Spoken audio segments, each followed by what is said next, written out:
Hello, welcome to the chapter straight line of class 11 mathematics. இன்னைக்கு நம்ம பார்க்க போற அதாவது ஸ்டார்ட் பண்ண போற எக்ஸசைஸ் வந்துட்டு ஸ்ட்ரெயிட் லைன் சாப்டர்ல தேர்ட் எக்ஸசைஸ் ஸ்டார்ட் பண்ண போறோம். இனிஷியலா நம்ம வந்து இந்த எக்ஸசைஸ்ல வந்து நம்ம என்னென்ன ஃபார்முலாஸ் பண்ண போறோம், என்னென்ன ஃபார்முலாஸ் யூஸ் பண்ணி ப்ராப்ளம்ஸ்லாம் சால்வ் பண்ண போறோம், ப்ரூஃப் சால்வ் பண்ண போறோம், அந்த மாதிரி கொஸ்டின்ஸ் எல்லாம் அந்த மாதிரி ஃபார்முலாஸ்லாம் வந்து நம்ம இந்த வீடியோல நம்ம பார்க்கலாம். ஓகே, இனிஷியலாக நம்ம ஸ்டார்ட் பண்ண போகிறது என்ன அப்படின்னா ஸ்ட்ரெயிட் லைன்ஸில் வேறு வேறு ஃபார்மேட் என்ன. ஏற்கனவே நம்ம பார்த்துருக்கோம் ஒய் இன்டர்செப்ட் ஃபார்ம் எப்படி எழுதணும், அதாவது ஸ்லோப்பும் இன்டர்செப்டும் யூஸ் பண்ணுற மாதிரினா அதோட ஜென்ரல் ஃபார்மேட் என்ன. அதே மாதிரி ஒரு ரெண்டு intercept x intercept and y intercept ரெண்டையும் யூஸ் பண்ணி எப்படி வந்து ஸ்ட்ரெயிட் லைன் ஈக்குவேஷன் கேதர் பண்ணுறது.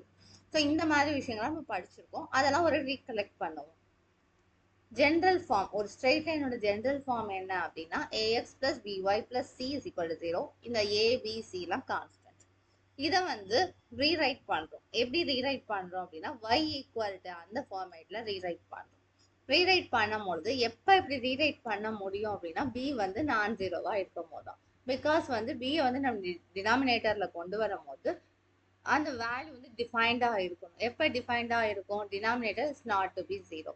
ஸோ பி வந்து ஜீரோவா இல்லாத பட்சத்தில் வந்துட்டு அந்த ax plus BY plus c equal to zero அந்த ஃபார்மேட்டை உள்ள ஒரு ஸ்ட்ரெயிட் லைனை வந்து y is equal to minus a by b x minus c by பின்னு எழுதலாம். இந்த இடத்துல அந்த மைனஸ் ஏ பை பி அப்படிங்கிறது வந்து m, that is slope. Minus c by b அப்படிங்கிறது it's a y intercept, it is termed as small c. Okay. So இப்போ அப்படின்னா வந்து general form ax plus by plus c equal to 0. Slope intercept form y is equal to mx plus c, where m is a minus a by b, which is a slope, and y intercept is small c. It can be defined from the general form as minus capital C by capital B. At the intercept form என்ன, x by a plus y by b equal to 1. இதுல வந்து ஏங்கிறது x intercept, பிங்கிறது y intercept. X இன்டர்செப்டை எப்படி பாயிண்டா எழுதலாம், a comma ஜீரோன்னு எழுதலாம், y இன்டர்செப்ட் ஜீரோ கமா அப்படின்னு எழுதலாம். ஸோ இந்த மூணு ஃபார்மேட்டையும் வந்துட்டு பேஸ் பண்ணி சில பேசிக் சம்ஸ் வந்து நம்ம இந்த எக்ஸசைஸ்ல பார்க்க போறோம். Next distance formula. ஸோ இப்போ வந்து ஒரு ரெண்டு லைன் கொடுத்துட்றாங்க, ax plus by plus c அப்படி ஒரு லைன், அப்புறம் வந்து dx plus ey plus f equal to 0 அப்படி ரெண்டு லைன் கொடுத்துறான். அந்த ரெண்டு லைனுக்குள்ள என்னப்பா டிஸ்டன்ஸ் இருக்கு அப்படின்னு கேட்குறாங்க. இப்போ ரெண்டு பாயிண்ட்டுக்குள்ள டிஸ்டன்ஸ் நம்ம ஃபார்முலா தெரியும். அந்த மாதிரி ரெண்டு லைனுக்குள்ள டிஸ்டன்ஸ் அதை வந்து மூணு ஃபார்முலா நம்ம பார்க்கணும். இங்கே distance between a line and a point, ஒரு லைன் கொடுத்துட்றாங்க அண்ட் ஒரு பாயிண்ட் கொடுத்துட்றாங்க. ஸோ அதை இந்த கிராஃப்ல நம்ம பார்க்கலாம். ax plus by plus c இது வந்து ஒரு லைன், இது வந்து என்னது ஒரு லைன், அதைத்தான் எல்லுன்னு வந்து அவங்க நேம் பண்ணியிருக்காங்க. ஸோ எல்லுன்னு நேம் பண்ணியிருக்காங்க. L equal to a x plus BY plus c equal to 0. அப்புறம் பாயிண்ட் என்ன கொடுத்துருக்காங்க அப்படின்னா இந்த மாதிரி P of x one comma y one இப்படி ஒரு பாயிண்ட் கொடுத்துருக்காங்க. இந்த பாயிண்ட்ல இருந்து ஒரு லைன் வந்து பெர்பெண்டிகுலர் தான் நம்ம ட்ரா பண்ணோம். ஸோ இந்த டிஸ்டன்ஸ் ஃபார்முலாவை வேற எப்படி சொல்லலாம்னா distance between a point and it's the perpendicular line அப்படின்னு சொல்லலாம். ஸோ இந்த லைன் இந்த இதுக்கும் இந்த லைனுக்கும் உள்ள டிஸ்டன்ஸ் என்ன, நாட் வித் எம், எம்முக்கு உரிய டிஸ்டன்ஸ், அதாவது இந்த லைனுக்கும் அந்த பாயிண்ட் பிக்கும் உள்ள டிஸ்டன்ஸ் என்ன. ஸோ அந்த டிஸ்டன்ஸ் தான் நம்ம டி அப்படின்னு சொல்றோம். ஸோ அந்த டின்னு சொல்றத வச்சு நம்ம வந்து இப்போ கண்டுபிடிக்கணும். இப்போ இங்க ஆறு கியூவும் எப்படி சொல்லியிருக்காங்க, இந்த as plus by plus c equal to 0 இதோட இன்டர்செப்ட், இதோட x இன்டர்செப்ட் வந்து minus c by a comma 0 and y intercept is 0 comma minus c by b.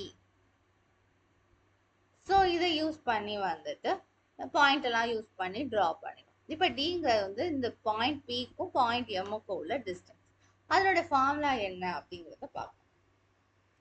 So formula என்னன்னா ax1 plus by1 plus c divided by square root of a square plus b square. இந்த line ஈக்குவேஷன்ல அந்த பாயிண்ட்டை வந்து நம்ம வந்து display பண்றோம், அதாவது substitute பண்றோம். சப்ஸ்டியூட் பண்ணிட்டு இட்ஸ் அதோட மாடுலஸ் வேல்யூ கண்டுபிடிக்கும். ஸோ அந்த பாயிண்ட்டை சப்ஸ்டியூட் பண்ணும்போது நமக்கு ஒரு பாயிண்டாக தான் ஒரு வேல்யூவாக தான் ஒரு நம்பராக தான் கிடைக்கும். ஸோ அந்த நம்பருக்கு அப்சல்யூட் வேல்யூ போடும் because distance is always positive.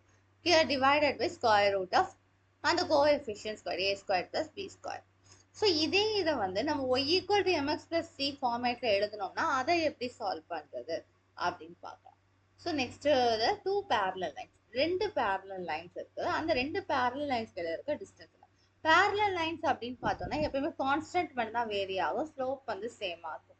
That is ax plus by plus c1 and ax plus by plus c2 constant value மட்டும் சேஞ்ச் ஆகும். அதனால அந்த கான்ஸ்டன்ட் ரெண்டையும் மட்டும் மைனஸ் பண்ணி அப்சல்யூட் வேல்யூ கண்டுபிடிச்சிட்டு divided by square root of a square plus b square. இதே இது y equal to mx plus c1 mx plus c2 இந்த ஃபார்மேட்ல இருக்கக்கூடிய லைன் தான் இந்த ரெண்டு இன்டர்செப்டை மைனஸ் பண்ணிட்டு divided by square root of 1 plus m square. So இந்த மூணு ஃபார்முலா பேஸ் பண்ணி தான் என்னென்ன ஃபார்முலா அதுக்கு முன்னாடி பார்த்ததுல பெர்பெண்டிகுலர் லைனுக்கும் அந்த பெர்பெண்டிகுலர் லைன் வழியா பாஸ் ஆகக்கூடிய கட் பண்ணக்கூடிய ஒரு பாயிண்ட்டுக்கும் வந்து உள்ள டிஸ்டன்ஸ் என்ன அப்படின்னு பார்த்தோம். அந்த டிஸ்டன்ஸ் என்ன absolute value of ax1 plus by1 plus c over square root of a square plus b square. இங்க டிஸ்டன்ஸ் பிட்வீன் டூ பேரலல் லைன்ஸ்க்கு ஃபார்முலா என்ன, அந்த ரெண்டு கான்ஸ்டன்ட்டை சப்ட்ராக்ட் பண்ணி அப்சல்யூட் வேல்யூ கண்டுபிடிச்சு over square root of a square plus b square. அதே இது y equal to mx plus c1 y equal to mx plus c2 ஃபார்மேட்ல இருந்தது அப்படின்னா வந்து அந்த y இன்டர்செப்ட் ரெண்டையும் வந்து மைனஸ் பண்ணி அப்சல்யூட் வேல்யூ கண்டுபிடிச்சு divided by root of 1 plus m square. Okay, thank you. So இந்த மூணு ஃபார்முலாவையும் பேஸ் பண்ணியும் அதுக்கு முன்னாடி நம்ம பார்த்த different format of the straight line use பண்ணியும் நம்ம அடுத்தடுத்து வரக்கூடிய சம்ஸை கவர் பண்ணலாம். Okay okay, by.